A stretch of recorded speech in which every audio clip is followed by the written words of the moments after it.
within the confines of the law. It means that we have self-determination. We can set our goals and achieve those goals. It also meant that we are independent. So today, we are celebrating Independence Day in South Africa. Yeah. And we welcome this independence with with everything that we have. It also meant that we have a right to choose.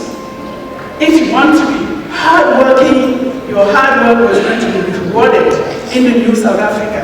It also meant that South Africa on this day, 22 years ago, had become a sovereign state. Congratulations again to South Africa and to the beautiful people of this beautiful nation. However, what does freedom mean again? It means that you have dominion over anything. What is dominion? It means that you can control, you can rule.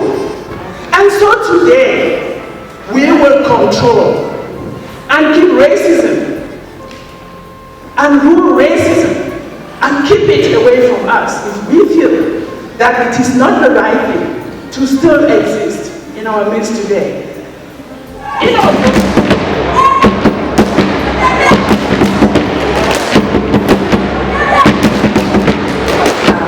I'm 30 years old.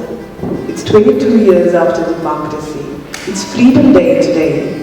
What are we celebrating? This is enough for me to believe that we cannot be talking about isolated truths that lead us to live in false consciousness. Because, I mean, really, I'm not free, my brother and my sisters are not.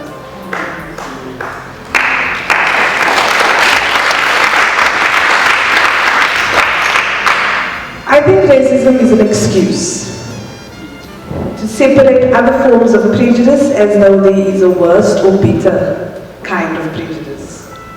As if to say it is better to call a black woman a bitch than a slut because white women are sluts. Or a black man working as house help, a boychi.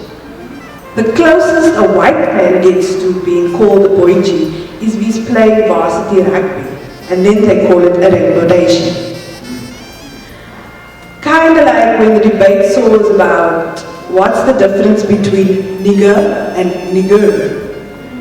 According to hip-hop lovers, nigger, spelled with A at the end instead of ER, is not considered derogatory and used in popular youth culture to much disgust of many older African Americans, and of course my mother. So I find racism discussed in isolation from other forms of prejudice quite,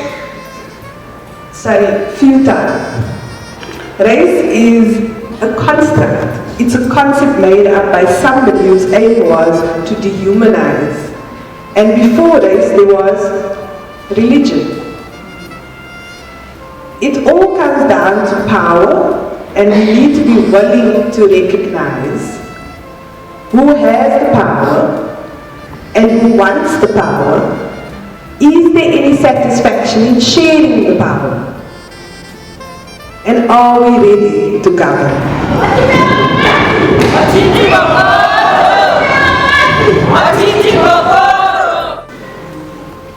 Racism, injustice, institutional injustice is not just something out there that the bad people did out there. If we look at the church structures as a whole in South Africa, it's in the church. We have both ignored what's going on in society, and we have perpetuated within.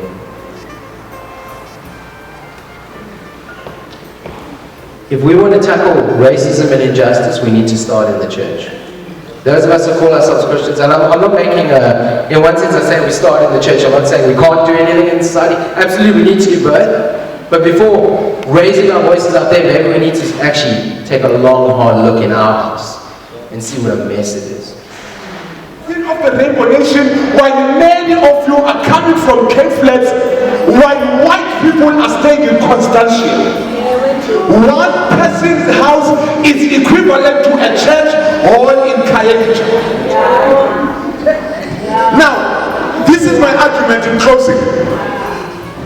Even in this day and age, black women have to ride buses and train to come in Claremont and work for white people. Sinabazali were absent in raising their own children because they invested their time in raising white people's children.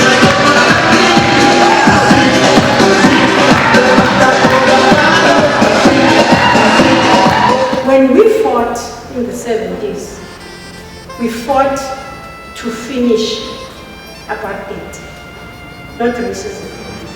Racism is in all of us, okay? We can finish apartheid because we have finished the laws that segregated us. But we as South Africans, we haven't reached that stage. We have not reached a point where we as South Africans can sit down as a nation and find ways of reconciling. Yes, our kids go to schools with white kids, but if you look around Cape Town, for example, Claremont Primary School is a former white school. What happened? All the white parents pulled their kids out of Claremont Primary School when the exodus from the black townships came. What's left now?